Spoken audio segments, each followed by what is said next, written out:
Hey everyone, welcome to my channel. Can you focus on me? Baby, can you focus on me? Hands in the stove, how the faucet's running and I keep looking at you. I run it up, I'm trapping, I had the bricks. I've been a player my whole life. I swear I don't care what a bitch do. How my wrist move. Just like Popeye.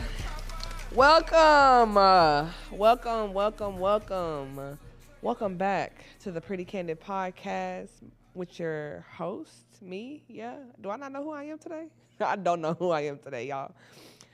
Your lovely host, Marissa H. here, recording at Dawa HQ. Thank y'all so much for letting me record today. Let's just jump right into the topics without further ado. So we officially are in summer. What the hell? Time went. We is 6 months in, 6 months left of the year. Like, what the fuck happened, right? So one of the things I did want to talk about, I feel like we need to talk about summer bodies and expectations and all that good stuff, right?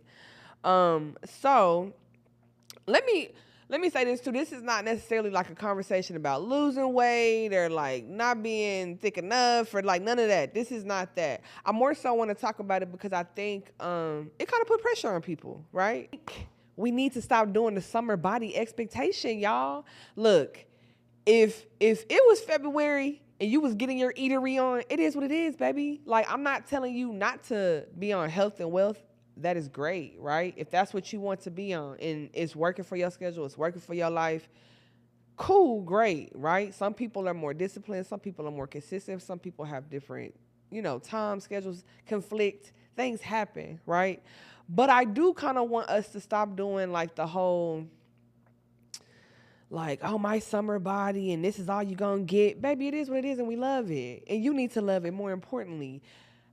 I will say this too, though, no shade, especially if it's like every summer is your summer. Like, you finna accept it for what it is, baby. Make a plan or leave it alone. Leave it in the playground. Like, I think love the skin that you are fucking in is overall what I'm trying to basically say. So if your back big, dress it up. I don't know.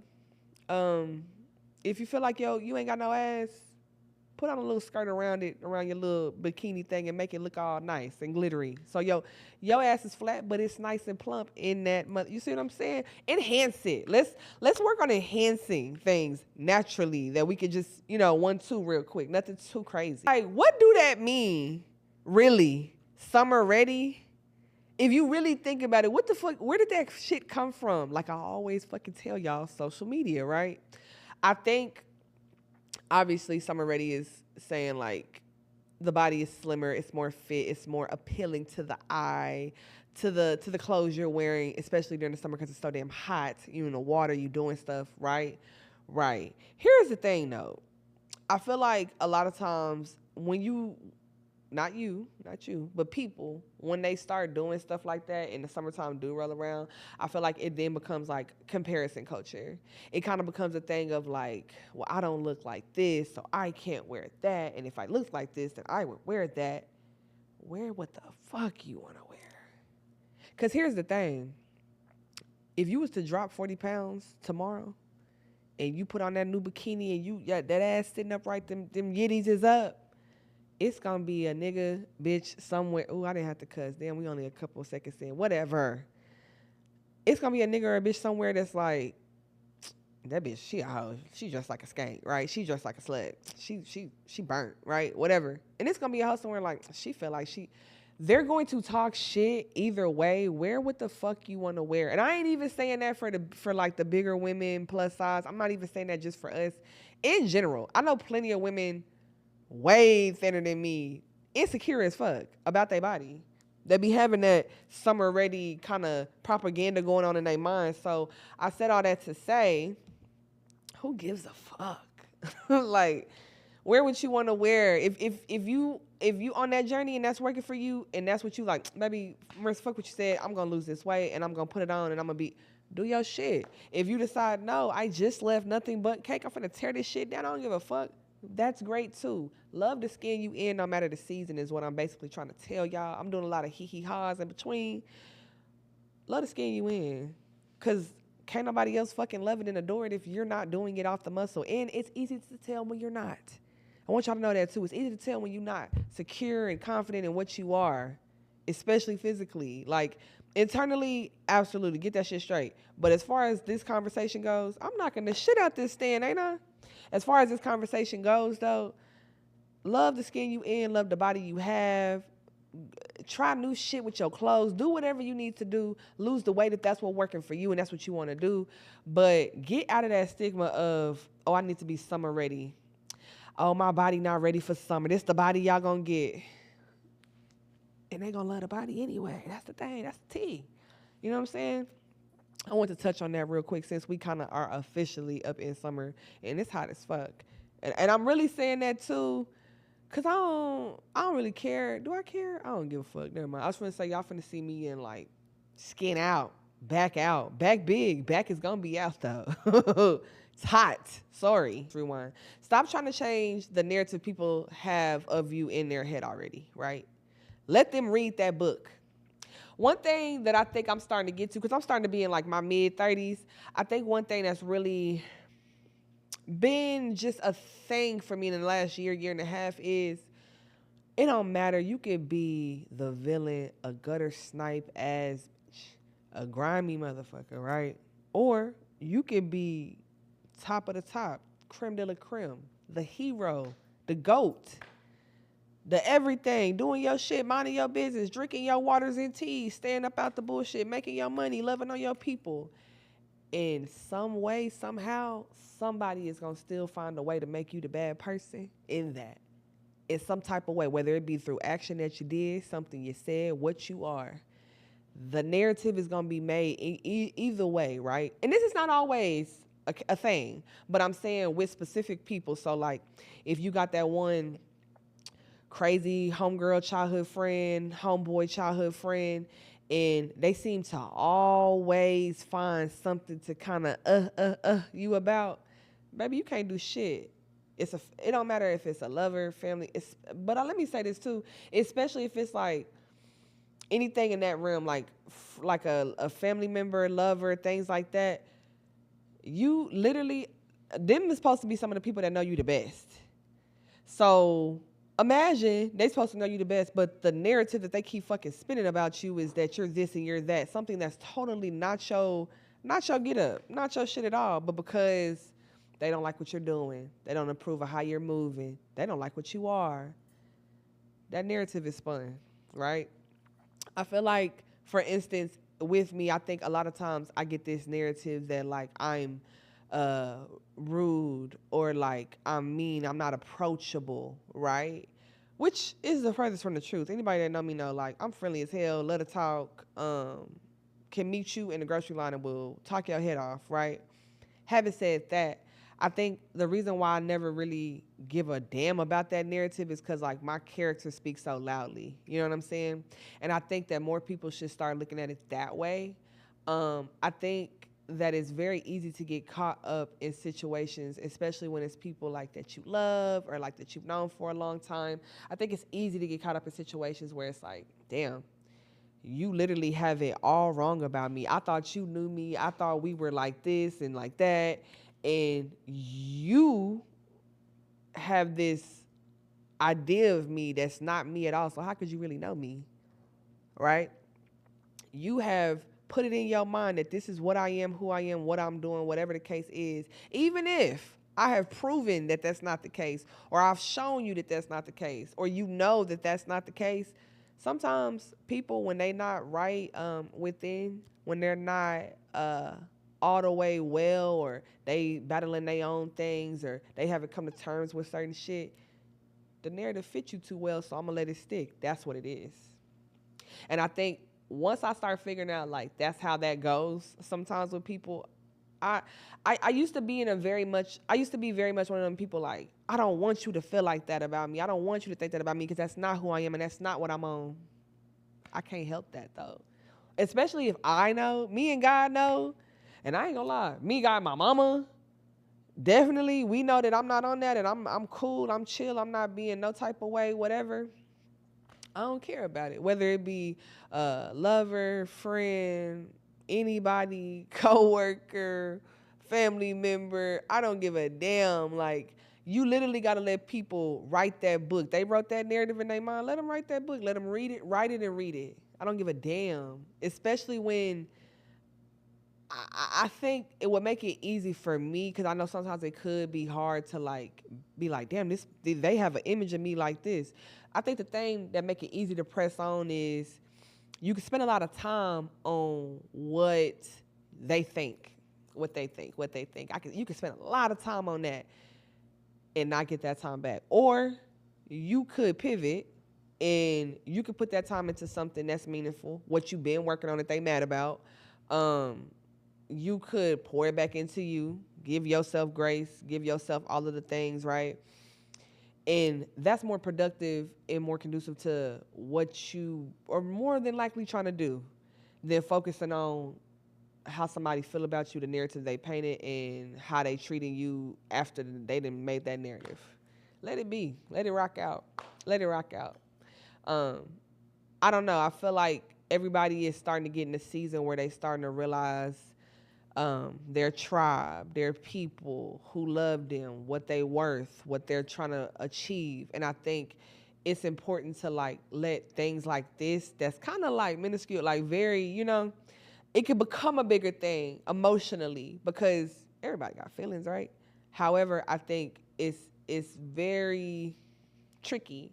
And so I think the thing to keep in mind is like, I can let it be this, and it might get bigger because I keep feeding into it, or I can shut all that shit down and keep my attention somewhere else, I just want to tap into that really quick. That's been on my mind, and I think I've been hearing a lot about it too. And I think it's important to just know who you are, and if you know who you are, don't let nobody tell you what you ain't, or even worse, what they have of you in their mind. You know what I mean? Like, no, don't fall for that shit. Okay? All right.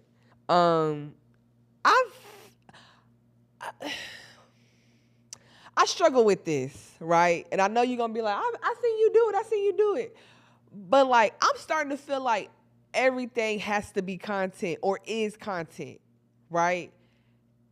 It kind of freaked me out. Let me tell you why, though. I done made some notes on this. So I feel like there be a lot of times, I'll be very transparent. I feel like in the last year and a half, I spent a lot of time trying to balance living in the moment and recording the moment. Living in the moment and recording the moment, because I'm trying to make content, right? Obviously, we all know the end goal of why we're trying to make content. Mine is a little bit different, but either way, that has been a real struggle for me. I feel like it makes it harder to... I like content in the sense that it can be put out there into the algorithm, into the world, for people to relate to you and understand you better, as well as understand whatever subject matter it is or whatever's going on. But it just feels very like, sometimes it feels a little too performative for me. And that's the problem, because I'm not a performative person. Like this is literally raw and uncut me, you know what I'm saying? So I think that when I'm on here, it's a little different. This is long form content. This is me really sitting with y'all. Like, I'm talking to you like we're on the phone. You know what I'm saying? Versus when I'm doing content, like, I got to make sure my voice is right. I can make sure you hear me, make sure I'm editing right, make sure it's grabbing your attention in the first 10 seconds. Like, shit. It's a lot of pressure for the content, right? I think another thing is to... Hold on. What did I put here? Y'all, I be spelling bad sometimes. Hold on. Oh, I think another thing too is like, back to me piggybacking off the performative part. I think another part of it too is like, it kind of make it hard sometimes to feel like who's authentic and who not. I can't tell if this is what you really care for. This is what you're really passionate about. This is what you're really like all about, even though you got all these videos and content about it, or whatever the case may be, whatever your niche is. But I can't tell if you really authentic. Like, I got to hope in, how many times have you heard of somebody that you probably was, especially like, y'all remember around the time when we had like a lot of them life coaches and all of them people come out? Perfect example. Coach Stormy, all of that little old shit, that one lady with her and her husband, and they was writing them fake ass ebooks, trying to get people rich. They just made a documentary about her ass. I'm gonna put it right here.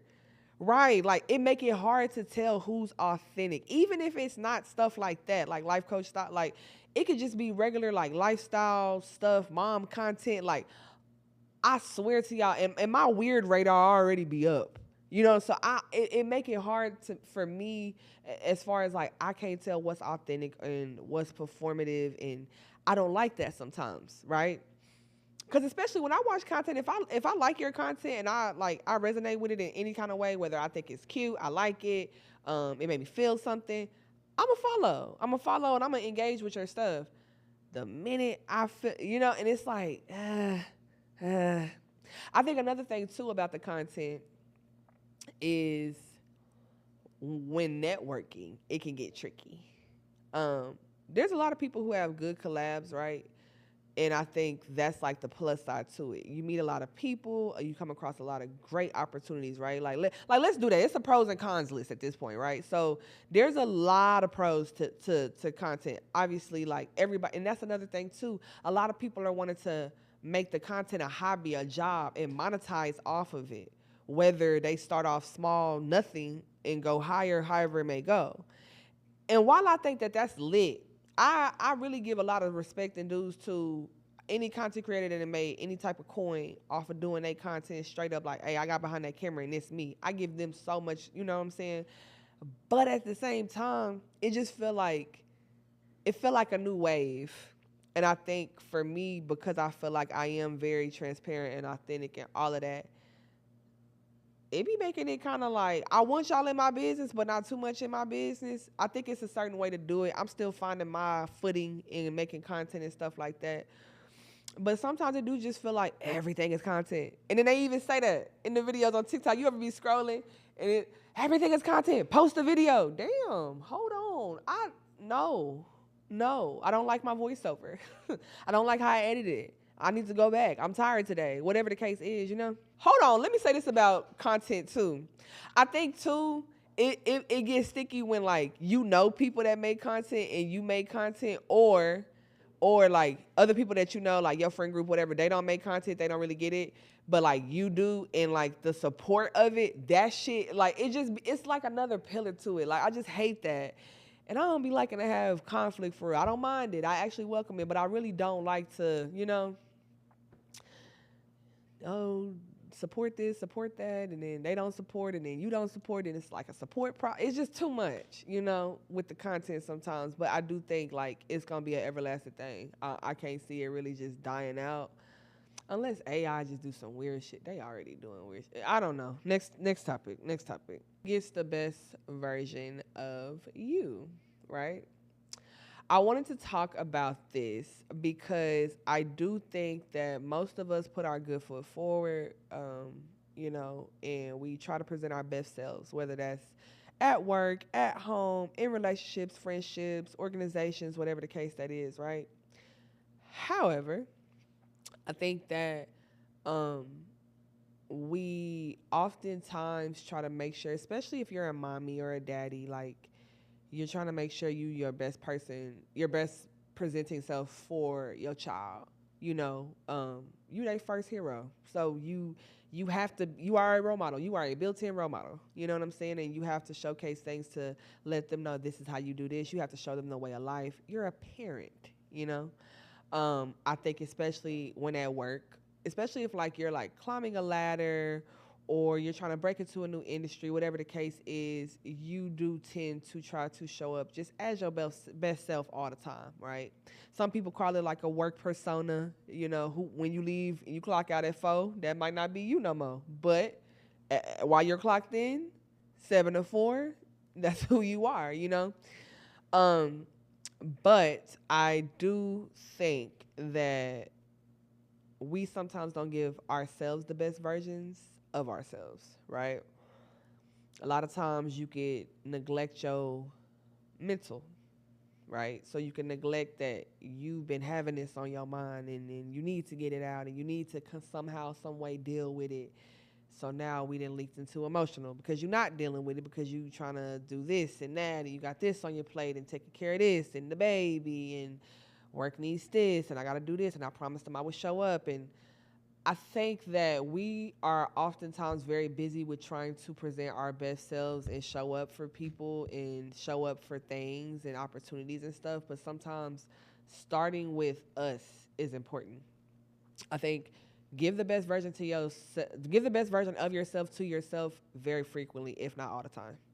I think that's very important. What I mean by that and what that looks like is taking care of you. I ain't finna sit here and tell you like, oh, have a shopping day, go to the spa, drink matcha, go to Ross, go get grounded. Do those things if that's what works for you, right? But I think literally taking rest is you like showing up as your best self for yourself.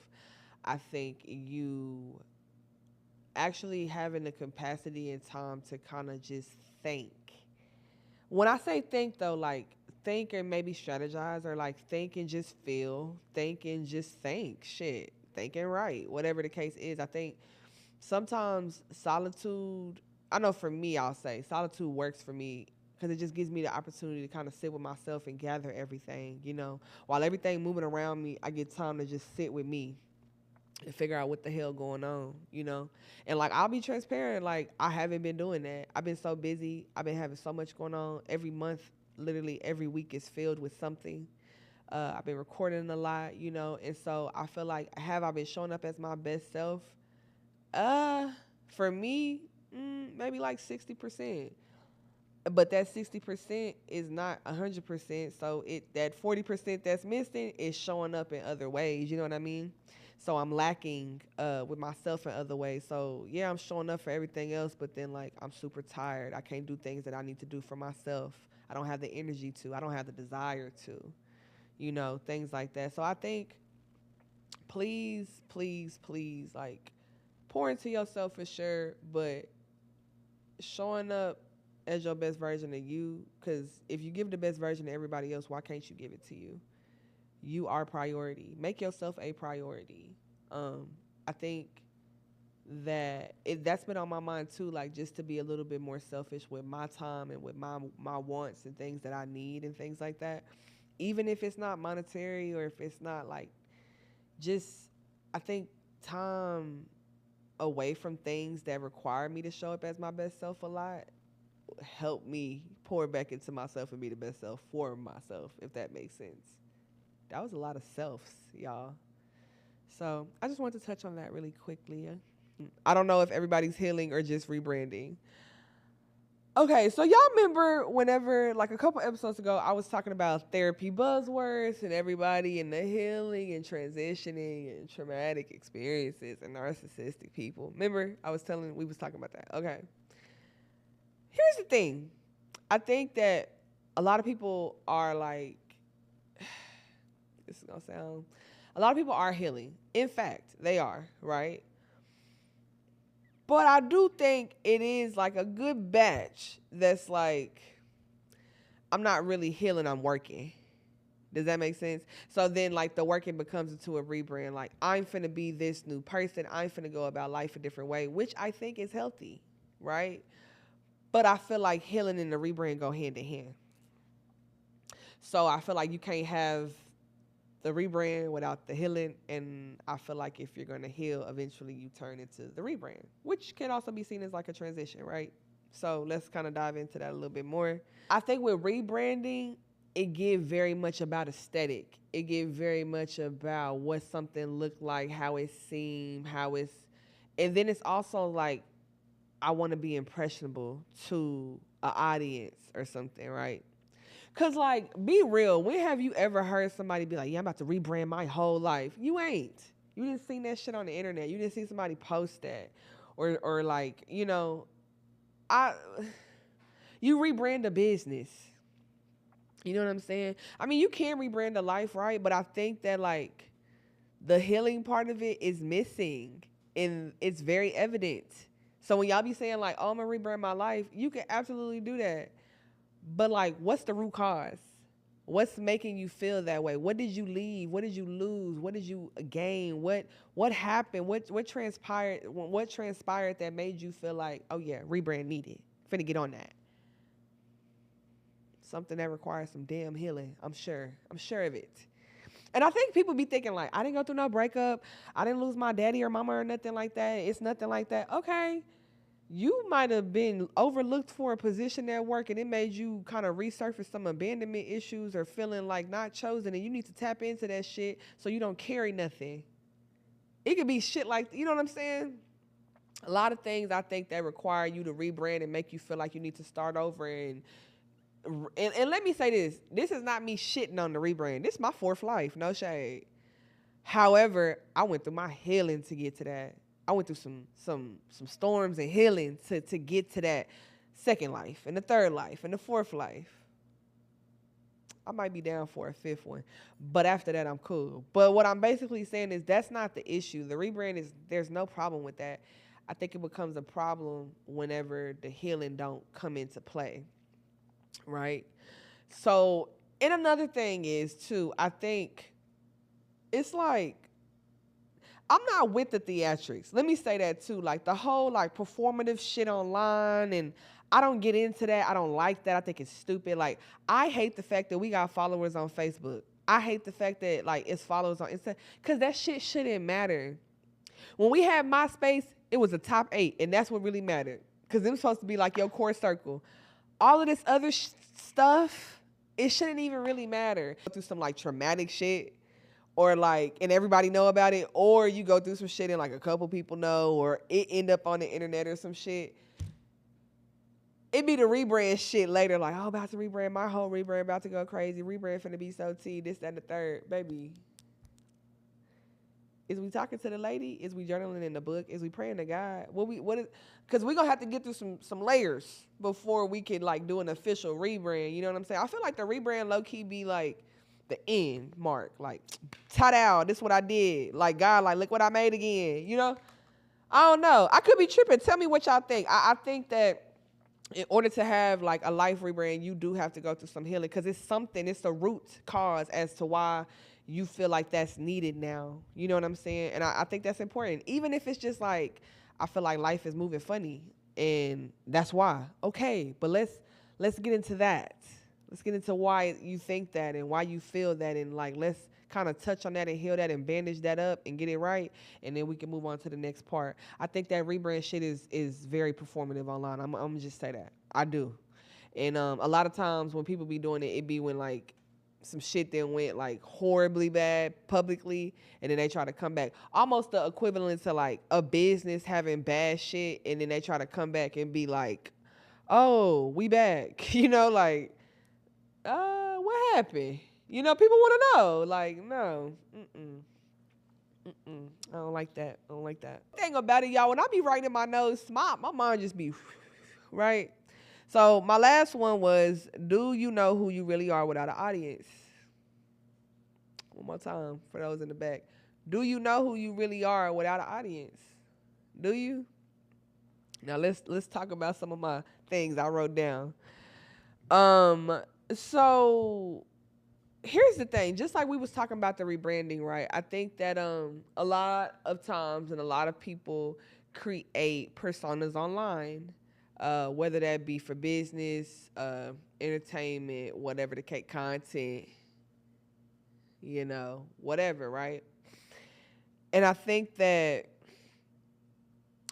when you create a certain identity online, you got to stick to that.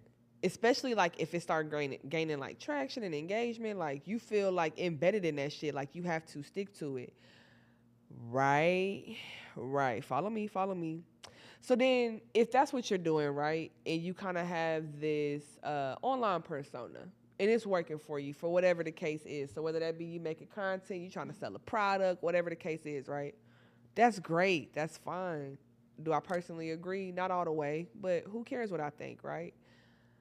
I think the thing is, though, it kind of creates this thing of like, when everybody gone, when this shit shut down, when that phone go off, like, what are you really doing and who are you for real? Because I think at that point, you are just a performative person. And I feel like you would lose sight of who the fuck you are and what the fuck you doing and what you standing for. In my opinion, I could be wrong though, right? I've seen it personally though. It's who I am, and it's not like this, and I never do this, and I never do that, just for some shit to be popped off publicly, and then you in the comments trying to defend yourself. But if you just would have said, hey, I'm a real ass whatever I am, you know, and just say, hey, I fuck up sometimes. Things gonna happen. I'm real just like you, except the only difference is I'm on this platform really giving it all I got. That's it. Say what it is. Say who you are. I be transparent all the time. Like, it is what it is. So the worst that's gonna happen is people gonna judge you, and the best thing that's gonna happen is people gonna judge you. Like, you, and what I mean by that is you have no fucking control over it. So like, either outcome, you know what I'm saying? I think I've always kind of wondered that though. I get into that. I think about shit like that because it's like, you have this big wide audience, right? And I do think that some people know who they are without the audience, but I think the people who create the personas online and like they kind of don't align with their actual presence when you meet them. It's been so many people on the internet, they this way with me, this way with that, and other people, and then as soon as I meet them for real, spooky time. Like, it's not that. And then it just be like, and see, I didn't want to say that earlier, but like, yeah, that'd be my thing. Like, I hate the performative shit. Like, be who you are, especially behind the camera, behind the mic, whatever the case is. Some people gonna resonate with you, some people are not. In both times, you said what you said and you did what you did. And as long as you happy with your outcome and what you did and what you said, nothing else matter. Let it fly. Let it fly. But for those who like be online a lot, like, please stay true to yourself. It's some people like me, I can read between the motherfucking lines, and I know I know the difference between a brownie and shit. And so, yeah, like, you can't fool everybody, and don't fool yourself. Most importantly, like, don't get so wrapped up in this content shit that you start losing sight of yourself or losing sight of what you overall plan to do, want to do. You know what I'm saying? Like, nah.